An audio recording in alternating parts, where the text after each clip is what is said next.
Let's step away from the insane high-end that costs hundreds of thousands and take a closer look at some of the most interesting speakers in the regular price segment. For all their fair price, these speakers turn out to be equipped in a way that some top models will envy them.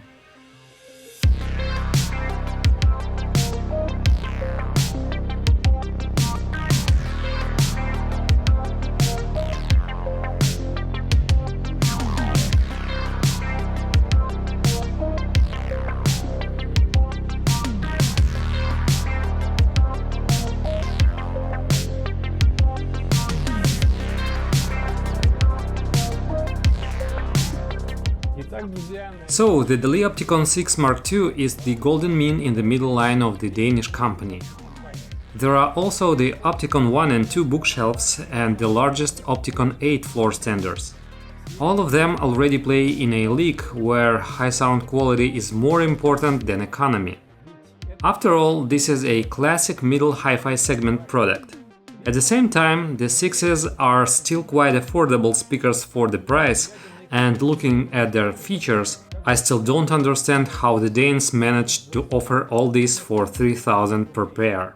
The Opticon 6 are medium-sized 2.5-way speakers with 2 bass reflex ports at the rear. But the Danes used their audiophile tricks, calling them 2.5 plus 0.5-way speakers. Oh my god! On the one hand, their appearance is Danishly moderate. Simple lines, clear textures and finishes, nothing supernatural. There is no leather from innocently killed animals or endangered tree species. But on the other hand, the quality doesn't raise any questions at all.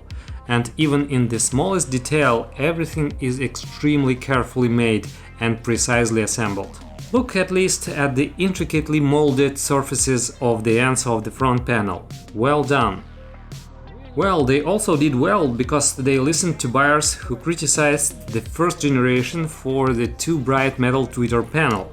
Here the entire facade is exclusively black matte, and it certainly looked much cooler now. And another portion of audiophile pleasure. On the new matte facade are two 6.5-inch midwoofers with reddish-brown cones made of cellulose reinforced with wood fibers. If you suddenly for some reason don't know anything about this material, then this is one of the main brand features of DALI. With these cones, the Scandinavians tried to combine the warmth and character of paper with the precision of stiffer materials, providing a level of surface resonance unattainable for ordinary paper. This is quite clever because this material is ideal for those who, on the one hand, do not like modern metal or different carbon Kevlar cones, and on the other hand, don't want to put up with the disadvantages of paper. This is where DALI becomes very attractive with their reinforced cellulose cones. In addition to the cones, these drivers have another great feature – a proprietary magnetic system, which uses a soft magnetic compound or SMC, due to which distortion is significantly reduced. Specifically, there are two such drivers in these speakers. They work from the lower limit of 49 Hz, but the first covers only up to 800 Hz, and the second is already up to the crossover frequency point of 2200 Hz. But the most interesting thing, in my opinion, is at the top. As you can see, something unusual is happening with the tweeters. Here is a rather intricate-looking block of two different drivers mounted on an aluminum plate, finally black, which they call wide dispersion hybrid tweeter. These two different drivers are responsible for the upper frequencies together, but in different ways. The dome tweeter, which by the way is borrowed from the Callisto model, picks up the midwoofer range from 2200 Hz and works up to 20,000 Hz. And the ribbon tweeter, intersecting with the dome one, starts working from 14 kHz and covers everything up to 30 kHz. If you look at the speaker from behind, then everything is quite simple. Two bass reflex pipes and decent dual speaker terminals at the very bottom. And on the back you can see how the Danes managed to keep the price down. There are no seamless surfaces and the ends of the side panels are visible like inexpensive speakers have. This is where the savings evidence ends. Of course, I was very interested in how all this would sound, so I approached the choice of components carefully. The Opticons are said to be a pretty good match for the Cambridge audio components, and I've been wanting to take a closer look at them for a long time. For these speakers, I found the optimal amplifier CXA81, which received Product of the Year award and Best Stereo Amplifier award up to £1,500 from What Hi-Fi.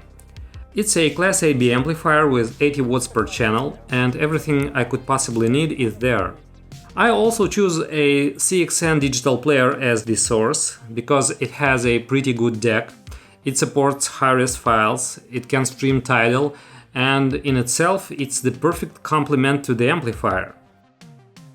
Well, in terms of class, these components are ideal for Opticons. And that's what surprised me in the sound. I didn't expect such a performance, to be honest. Opticons suddenly throw a lot of quality at you. They are holographic. They demonstrate to you all the time that they can create sounds outside the speakers themselves at different points in space and depth. This is what we really appreciate. Starting with a light synthwave album by Seth Haley known as Come Truth, I got a well-defined, richly textured, well-structured sound. Opticons are able to very effectively create various enveloping sounds around you, and against this large-scale background, fast, clear and detailed cymbals with light sparks appear. Well, just perfect. These speakers are generally very rhythmic. They have the ability to make you stomp all the time. They invariably create a festive mood. And here's another cool thing. A reimagined composition called Watermelon Man performed by British neo-soul star Papia Judah. Firstly, you instantly begin to feel the volume of the space where the recording was made. From the first seconds, Opticons begin to delineate the space in the way that all these laser holographic projectors show in science fiction films. And here something similar happens. And you're like, what? These speakers can do this? I won't say that the mids are pushed forward as I like. They are rather precise. The voice appears somewhere in the middle of the stage, but not in front of you. The vocals are very distinct. You can hear a lot of details, but they sound delicate, without aggression, but not as flawless as good high-end monitors can do. The mids are generally quite smooth, sometimes even soft, but not sluggish. Overall, I would say that this song sounds pretty neutral. It is pleasant to listen to, melodious, rhythmic, quite airy, accurate, and here it is pleasant to note the smallest subtleties and nuances. Well, these speakers generate quite a lot of bass. At the same time, they were never too heavy on the bass, did not overshadow anything or buzz, just enough bass to make you feel their energy on your chest. As for my next attempt to destroy everything, this time I tried the little-known Polynesian metal band Shepherd's Reign. If you have been on the path of self-destruction for a long time, then you know the Sepultura's song called Ratamahata. And these Polynesians in some similar vein shout at you in a cute Polynesian language.